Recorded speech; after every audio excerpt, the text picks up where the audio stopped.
Greetings, this is Kal Kat, the Kal Katster, and this is Lasting Impressions, 11th episode of the Orville this season, season 2. This episode is basically Her meets, the movie Her, where the guy falls in love with his sorry on his cell phone, which was a takeoff of a Big Bang Theory episode, which the same thing happened to Raj. Her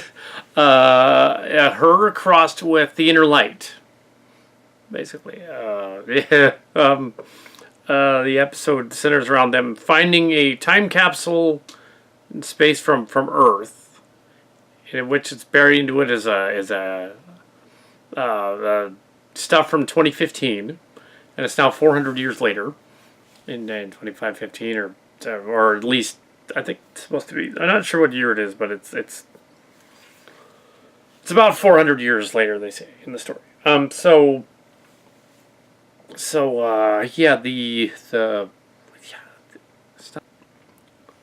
cell phone's data to form a simulation on the holodeck, or the simulation deck, the Cillian deck. It's the same thing as silly, right?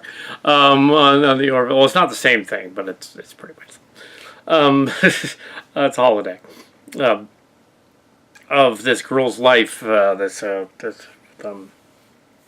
she's a Macy's clerk who was due for a promotion. She has a boyfriend and an on and off relationship, so it's very a sitcom. It's funny that I keep looking at the thing on the screen.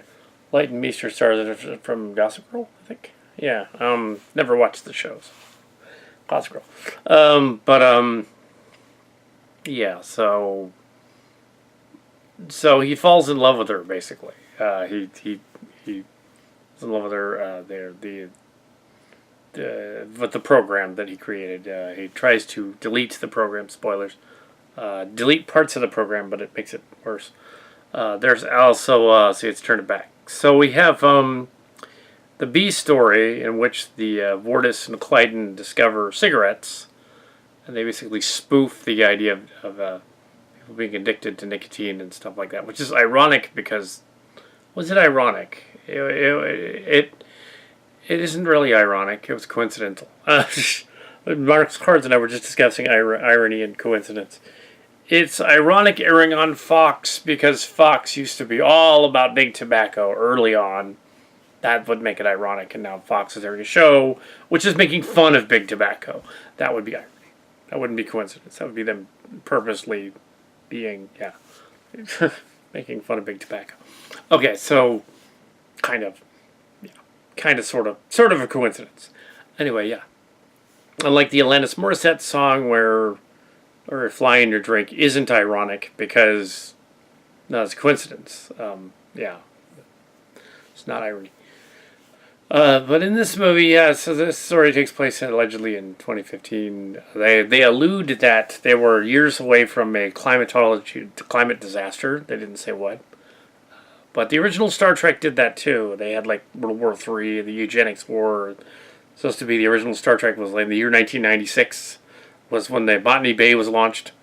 And just kind of saying, of course, that didn't actually happen. There wasn't ever a World War III. Fortunately, shows like Star Trek probably prevented that from ever happening. However, during the Bush Junior years, they tried to have a World War II. It just didn't happen.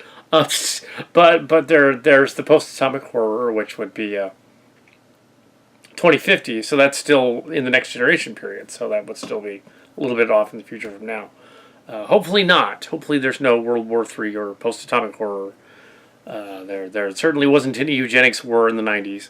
On this show, apparently, there was something that happened. But they lived through it. So, they didn't do any cliched thing at the end or wrap-up thing at the end. If I was writing the episode, I would have done something like that. I would have made the ending like because it was a little bit more to me like the first season episode of the neutral zone, where they find that space probe with the frozen people on it and they thaw them out from the 1990s.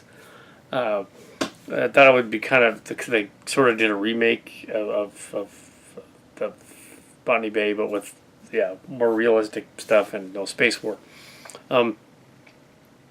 I would have done something to tie that to Malloy's character, just to be kind of cheeky. I think Orville would have done something like it. They didn't do that in this case. What I would have done is I would have had them say like, "Oh, we looked into our data bank records of the people that put in this time capsule, and that didn't happen in the episode, mind you. I'm saying I would have done this, and we found out that actually she's an ancestor of yours." That would have been kind of funny. Yeah, she's your great grandmother. She's an ancestor of yours. Maybe that's why they had the part where he says, "I'm going to leave to be a test pilot on a test flying ship."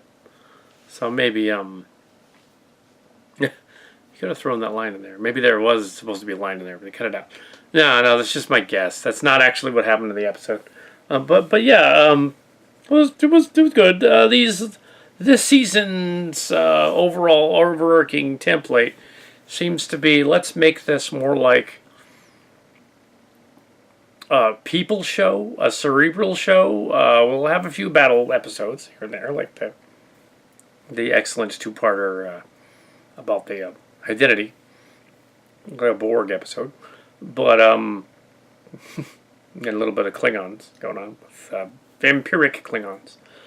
They're not exactly vampires and robots, but they're doing these character stories, which is nice. Something that Discovery is actually doing some of this season.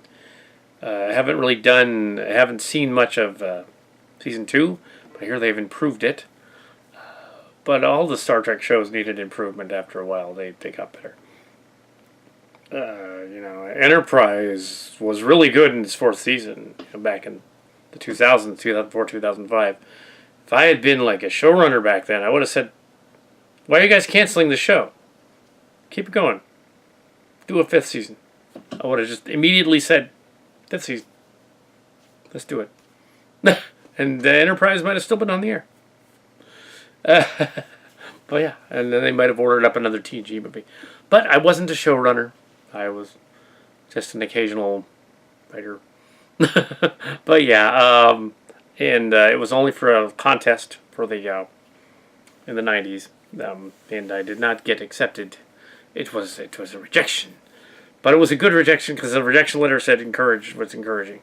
The 2 scripts for Star Trek. I did not write for the Orville. I don't think you can. I think the Orville is closed, like Discovery is. And yeah. So. Anyway, so that's my review of the episode tonight, Lasting Impressions. There you go.